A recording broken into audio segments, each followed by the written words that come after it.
Mabigat pero totoo, ang mga sakit na dati tumatama lang sa mga matatanda, umaatake na rin daw ngayon sa mga bata. 2 taong gulang pa lang daw noon ang anak ni Grace na si Jasper nung bigla na lang itong nadapa sa sahig. Namaga ang kanang tuhod ng bata at nagpabalik-balik ang lagnat nito sa loob ng 1 buwan. Tingin sa taas. Okay, tingin sa baba. Nung dalhin sa ospital si Jasper, hindi lang pala simple ang lagnat nito. May impeksyon daw ito sa dugo at kahit 2 buwan niya itong ininda, hindi nawala ang pamamaga ng kanyang tuhod. January siya kasi siya na-diagnose. Nag-uspungan, yung iba naman. Yung iba sa kamay, dito, lumabas. Yung mga bukol-bukol, yung maga niya dito, tas dito. Yun. Tapos yun nga kasi nga pinipilit na namin lumabas kasi nga alaka na ng bill namin sa ospital. Umabot na kami ng 100. Mula sa pribadong ospital, inilipat si Jasper sa PGH o sa Philippine General Hospital. At dito nalaman ang tunay niyang kondisyon. Si Jasper, merong juvenile rheumatoid arthritis, isang klase ng rayuma. Sabi ko, ano ba naman yan, anak? Dapat inararamdaman mo sa akin na lang. Kasi last year, nung lagi siya na-hospital, pero itong taon itong maganda yung mood niya. Sa 1 taon, minsan maganda mood, minsan hindi. Kaya nga sabi ko, kaya mo, nakatabi lang siya sa'yo. Lai, huwag kang iiyak. Alam niya sa akin, ganun. Huwag kang iiyak, kaya ko yan. Pag nilalagnat siya, hindi yan nagpapalagay ng sa pinsan. Oh, ayaw niya. Ang mga biktima ng juvenile rheumatoid arthritis, labis ang pamamaga o paninigas ng mga buto. Pangmatagalan din o kaya'y panghabang buhay ang ganitong uri ng sakit. Naaapektuhan din ng sakit na ito ang paglaki ng bata. Pwede siyang magkaroon ng deformity kasi kapag tuloy-tuloy inflammation sa kasukasuhan, pwede itong magkaroon ng permanenteng pagkasira. So ang mga sintomas niyan, masakit, ang kasukasuhan, may makikitang pamamaga. Usually hirap sila sa umaga. Pagkagising sa umaga, yung mga batang may rheumatoid arthritis, parang hirap sila sa paglalakad. Tinatayang 10 hanggang 15 bata kada 100,000 ang dinadapuan ng ganitong uri ng sakit na hanggang ngayon hindi pa natutukoy ang tunay na sanhi.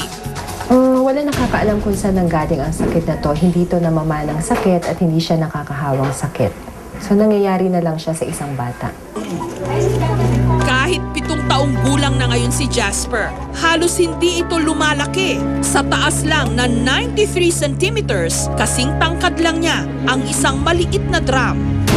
Maliit at payat din ang kanyang mga braso at hita, habang malalaki naman ang kanyang mga buto sa tuhod at nakaumbok rin ang kanyang dibdib. Pikirin siya. Nagugumaling para makalabas ako. Kasi sabi, nanay, bawal ako labas kasi baka dapa ulit ako. Araw-araw, pinaiinom din ng steroid si Jasper at 2 pang ibang klase ng gamot. Dahil dito, namamanas ang kanyang mga pisngi. Nanlalabo rin ang kanyang paningin. Pwede din sila magkaroon ng inflammation sa mata. Kaya regular silang dapat nagpapatingin sa ophthalmologist para ma-check kung may inflammation sila sa likod ng mata.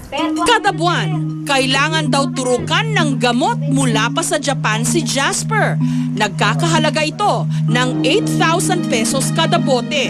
Pero hanggang ngayon, hindi pa ito nauumpisahan. Nagkakataon pa na wala pa naman trabaho yung asawa ko. Sabi niya, Nay, ayoko mamatay. Sabi ko, hindi ko mamamatay. Sabi ko sa kanya. Tinanggap ko ng buong puso. Sabi ko kung talaga pong, ito na po talaga kapalaran ni Jasper. Pagsisilbihan ko po siya. Napakahirap ang nanay sa'yo. Magkarga. Mapupunta tayo kung saan-saan para na makahingi ng tulong. Sulat ko pangalan ko. Ito pangalan. Ito ako. Gayunman, patuloy siya sa kanyang pag-aaral sa grade 1. At kapag wala silang pamasahe, karga-karga ni Grace si Jasper hanggang eskwelahan.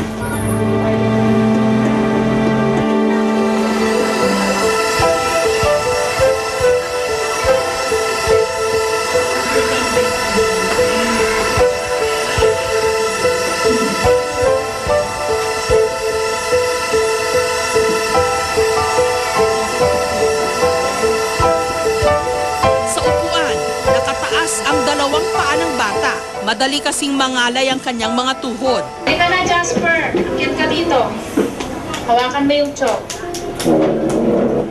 Si Jasper din ang pinakamaliit sa kanilang klase. Ito, tsaka ito. Asan dyan? Tingnan mo mabuti.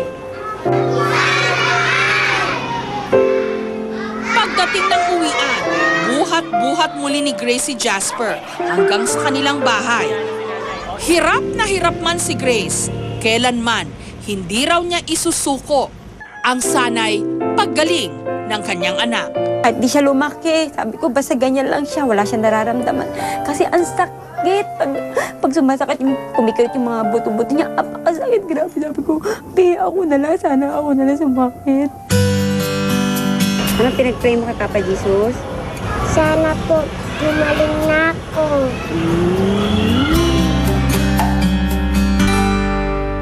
Sakit ng mga matatanda ang pilit na umaagaw sa kanilang mga pangarap. Pero tinitiis nila ang lahat ng hirap. Malabanan lang ang mabigat na kalbaryong dumating sa kanilang buhay na pilit ding sumisira sa kanilang kamusmusan.